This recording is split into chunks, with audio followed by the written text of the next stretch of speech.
तो अभी ना हम बात करते हैं इसके बाद जरा सीमन वगैरह के लिए सीमन क्या होता है। अब ये तो आप जानते हो कि सीमन का मतलब होता है स्पर्म प्लस में सेमाइनल प्लाज्मा प्लस में प्रोस्टेटिक फ्लूइड, है ना।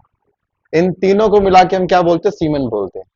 तो सीमन के अंदर मैं बताऊं, नॉर्मली जो सीमन का जो अमाउंट होता है वो होता है 2 to 3 ये पर इजैकुलेशन जो हुआ, जो बॉडी से रिलीज होता है। इजैकुलेशन आप समझते हो क्या होता है?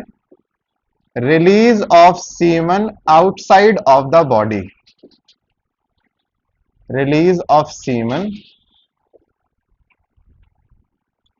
Outside of the body will be known as ejaculation. Body के बाहर जब भी सीमन निकलेगा वो इजैकुलेशन कहा जाएगा। और 2 से 3 ml इजैकुलेट होता है एक बार में। इसके अंदर 200 से लेके 300 मिलियन स्पर्म पाए जाते हैं। जस्ट इमेजिन, एक इजैकुलेशन में 20 से 30 करोड़ स्पर्म बॉडी के बाहर रिलीज होते हैं।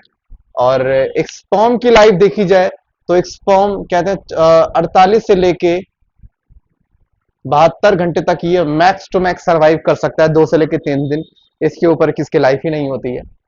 अब ये सोचिए कि इतने स्पर्म के अंदर 60% ऐसे स्पर्म है जिनका शेप एंड साइज बिल्कुल परफेक्ट बना होता है, कोई दिक्कत नहीं है।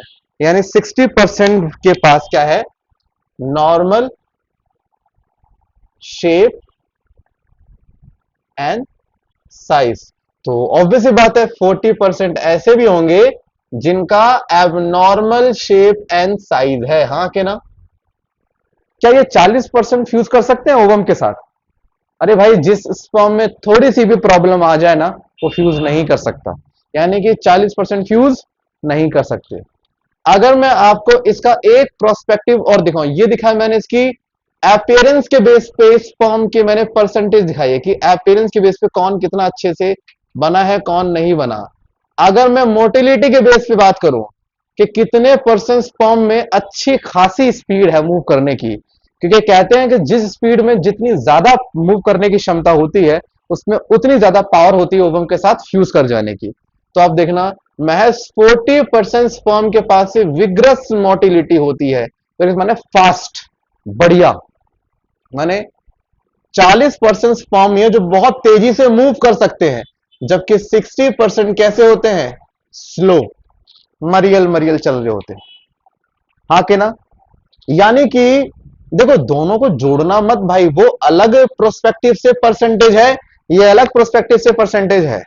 अगर मैं देखूं तो 40% ऐसे स्पर्म होंगे जिनकी स्पीड भी अच्छी है और जिनका शेप एंड साइज भी नॉर्मल है, क्योंकि बाकी के 20% तो नॉर्मल शेप एंड साइज लेकिन स्पीड अच्छी नहीं होगी।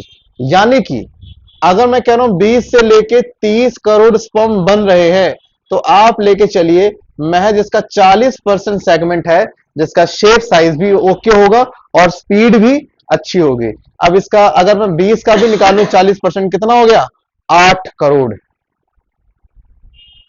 तो आप ये सोच लीजिए 80 मिलियन स्पर्म जो यहां पर देखते हो वो आपके क्या हो गए, मतलब जो फ्यूजन के लायक है। तो ये परसेंटेज का रेशो कई बार पूछा गया है। बताइए कितने के पास विग्रस मोटिलिटी मिलती है, कितने का शेप एंड साइज नॉर्मल मिलता है। तो भले ही 20 करोड़ बने हैं, आधे तो वैसे खराब है, जो आधे बचे हैं सिर्फ उनमें कैपेसिटी है, और आधे भी मर जाएंगे कुछ टाइम बाद चल के। तो घूम फिर के एंड में बचते कितने, कुछ हमारे लाखों हजारों बचते हैं, करोड़ में से सारे खत्म हो जाएंगे रास्ते में जब फीमेल की बॉडी में जाते हैं।